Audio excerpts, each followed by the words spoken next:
നമസ്കാരം. മലയാളി വാർത്തയിലേക്ക് സ്വാഗതം. ഒരു പൂ കഴിച്ച് ഒരു യുവതി മരിക്കുക കേരളത്തിൽ കേട്ടുകേൾവി പോലും ഇല്ലാത്ത കാര്യമാണ്. അതും നമുക്ക് വളരെ പരിചിതമായ ഒരു പൂ. ഏതായാലും കഴിഞ്ഞ ദിവസം ഹരിപ്പാട് സ്വദേശി സൂര്യ സുരേന്ദ്രനാണ് നെടുമ്പാശ്ശേരി വിമാനത്താവളത്തിൽ കുഴഞ്ഞു വീണ് മരിച്ചത്. അരളിപ്പൂവിന്റെ ഇലയോ പൂവോ നുള്ളി വായിലിട്ട് ചവച്ചത് മൂലമാണ് മരണമെന്നാണ് റിപ്പോർട്ടുകൾ. വനഗവേഷണ കേന്ദ്രവും അരളിയിൽ വിഷമുണ്ടെന്ന് കണ്ടെത്തിയിരുന്നു. ശരീരത്തിൽ എത്ര അളവിൽ ചെല്ലുന്നു എന്നതിനെ ആശ്രയിച്ചായിരിക്കും വിഷം ബാധിക്കുക. സംസ്ഥാനത്ത് ചില ക്ഷേത്രങ്ങളിൽ അരളി നേരത്തെ തന്നെ ഒഴിവാക്കിയിട്ടുണ്ട്. ഗുരുവായൂർ ക്ഷേത്രത്തിൽ പണ്ട് മുതലേ അരളി പൂജയ്ക്കോ മാല ചാർത്താനോ ഉപയോഗിക്കാറില്ലെന്ന് Devaswom chairman doctor V K. Vijayan പറഞ്ഞു. ഇപ്പോൾ ക്ഷേത്രങ്ങളിൽ പൂജയ്ക്കും നിവേദ്യങ്ങളിലും അരളിപ്പൂ ഉപയോഗിക്കുന്നത് വിലക്കാൻ ദേവസ്വം ബോർഡ്. അരളിപ്പൂ കടിച്ചതാണ് ഹരിപ്പാട് യുവതിയുടെ മരണകാരണമായതെന്ന വാർത്തകളെ തുടർന്നാണ് ഈ തീരുമാനത്തിലേക്ക് ദേവസ്വം ബോർഡ് എത്തിയത്. കാലങ്ങളായി പല ക്ഷേത്രങ്ങളിലും പൂജയ്ക്ക് ഉപയോഗിക്കുക മാത്രമല്ല, പായസമടക്കമുള്ള നിവേദ്യത്തിലിട്ട് ഭക്തർക്ക് നൽകുകയും ചെയ്യുന്നുണ്ട്. പാൽപായസം പോലുള്ള നിവേദ്യങ്ങൾക്കൊപ്പം ഇത് കഴിക്കുന്നവരും കുറവല്ല. ഈ സാഹചര്യത്തിൽ അരളിപ്പൂവിനെതിരെ വ്യാപകമായ ബോധവൽക്കരണം വിവിധ കേന്ദ്രങ്ങളിൽ നിന്ന് ഏറെ കാലമായി ഉണ്ടായിരുന്നു.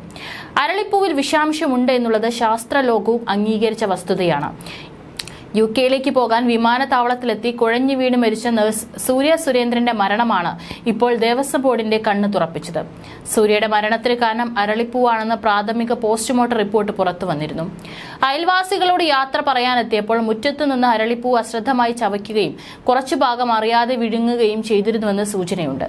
ക്ഷേത്രവളപ്പിൽ അരളി നട്ടു വളർത്തേണ്ടെന്നും അഭിപ്രായമുണ്ട്. നിവേദ്യത്തിൽ തുളസിക്കും തെച്ചിക്കുമൊപ്പം അരളിയും അർപ്പിക്കാറുണ്ട്. പൂക്കളെ സാത്വിക പുഷ്പങ്ങളെന്നും സാധാരണ രാജപുഷ്പങ്ങളെന്നും താമസ പുഷ്പങ്ങളെന്നും മൂന്നായി വിഭജിച്ചിരിക്കുന്നു. അരളി, തുളസി, തെച്ചി, നന്ദ്യാർവട്ടം, മന്ദാരം, വെള്ളയിരിക്ക്, തുമ്പ, മുല്ല, വെള്ളത്താമര എന്നീ പുഷ്പങ്ങൾ സാത്വിക പുഷ്പങ്ങളാണ്.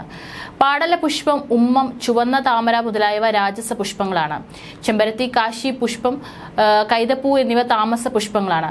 ഈ സാത്വിക രാജസ പുഷ്പങ്ങളാണ് നിത്യപൂജാദികൾക്കും താമസ പുഷ്പങ്ങൾ വിശേഷ പൂജകൾക്കുമാണ് ഉപയോഗിക്കുന്നത്. ദേവതാ ഭേദമനുസരിച്ച് ദേവതയുടെ ഇഷ്ടപുഷ്പങ്ങളും നിത്യപൂജയ്ക്ക് ഉപയോഗിക്കും. ഓരോ ദേവത സങ്കല്പങ്ങൾക്കും മന്ത്രങ്ങൾ ഉള്ളതുപോലെ യോജ്യമായ പൂക്കളും പറയുന്നു. ഗണപതിക്ക് ഏറ്റവും പ്രിയം ചുവന്ന അരളിപ്പൂവാണ്. ഗണേശ കുസുമം എന്നും ചുവന്ന അരളിപ്പൂ എന്നറിയപ്പെടുന്നു. ചുവന്ന അരളി കൊണ്ട് ഗണപതിക്ക് പുഷ്പാഞ്ജലി നടത്തിയാൽ സകല വിഘ്നങ്ങളും അകന്നു പോകുമെന്നാണ് വിശ്വാസം. എന്നാൽ പല ക്ഷേത്രങ്ങളും നിവേദ്യ പുഷ്പങ്ങളിൽ നിന്ന് അരളി ഒഴിവാക്കിയിട്ടുണ്ട്. അരളിയുടെ ഇലയിലും പൂവിലും കായിലും വേരിലും വിഷാംശം അടങ്ങിയിട്ടുണ്ട്. പൂക്കളേക്കാൾ മറ്റു ഭാഗങ്ങളിലാണ് വിഷാംശം കൂടുതലെന്നാണ് ആരോഗ്യ വിദഗ്ധർ പറയുന്നത്. ഇവ ശരീരത്തിലെത്തിയാൽ മരണം വരെ സംഭവിക്കാം. ശരീരത്തിൽ ഇത് എത്ര അളവിൽ ചെല്ലുന്നു എന്നതിനെ ആശ്രയിച്ചായിരിക്കും ഗുരുതരാവസ്ഥ. അരളിച്ചെടിയുടെ ഭാഗങ്ങൾ ചെറിയ അളവിൽ വയറ്റിലെത്തിയാൽ വയറിളക്കം, നിർജ്ജലീകരണം, ഛർദി തുടങ്ങിയവയാണ് ഉണ്ടാവുക. വലിയ അളവിൽ കഴിച്ചാൽ മരണം സംഭവിക്കാം. അതിനാലാണ് പല ക്ഷേത്രങ്ങളിലും അരളിപ്പൂവ് നിവേദ്യത്തിൽ നിന്ന് ഒഴിവാക്കിയിരിക്കുന്നത്. നെരിയം ഒലിയാൻഡർ എന്നാണ് അപ്പോസൈനേസിയ ജനൂസിൽപ്പെടുന്ന അരളിയുടെ ശാസ്ത്രീയ നാമം. ഈ ജനൂസിൽപ്പെടുന്ന ചെടികളിൽ കാണുന്ന പാൽ നിറത്തിലുള്ള പശ പോലുള്ള ദ്രവത്തിലെ ലെക്റ്റിനുകളാണ് ഇവയുടെ വിഷാംശത്തിന് കാരണം. അപ്പോസൈനേസി വിഭാഗത്തിൽപ്പെടുന്ന ചെടികളിലെല്ലാം ഇത് കാണപ്പെടും. അരളിയുടെ ഒരു ഇല പോലും ആരോഗ്യവാനായ ഒരാളുടെ ജീവനെടുക്കാൻ ശേഷിയുള്ളതാണെന്നും ആരോഗ്യ വിദഗ്ധർ വ്യക്തമാക്കുന്നു. ഇതിൽ ഒലിയാൻഡർ ജെനിൽ എന്നിങ്ങനെയുള്ള വിഷപദാർത്ഥങ്ങളാണ് ഉള്ളത്. ഇത് ഹൃദയത്തെയും നാഡികളെയും ഗുരുതരമായി ബാധിക്കുന്നു. ശരീരത്തിലെ പൊട്ടാസ്യത്തിന്റെ അളവ് കൂടാനും അതുവഴി ഹൃദയസ്തംഭനം ഉണ്ടാകാനും ഇത് കാരണമാകും. അരളിയുടെ പൂവിലും ഇലയിലും ഗ്ലൈക്കോസൈഡ് എന്ന വിഷാംശമുണ്ട്.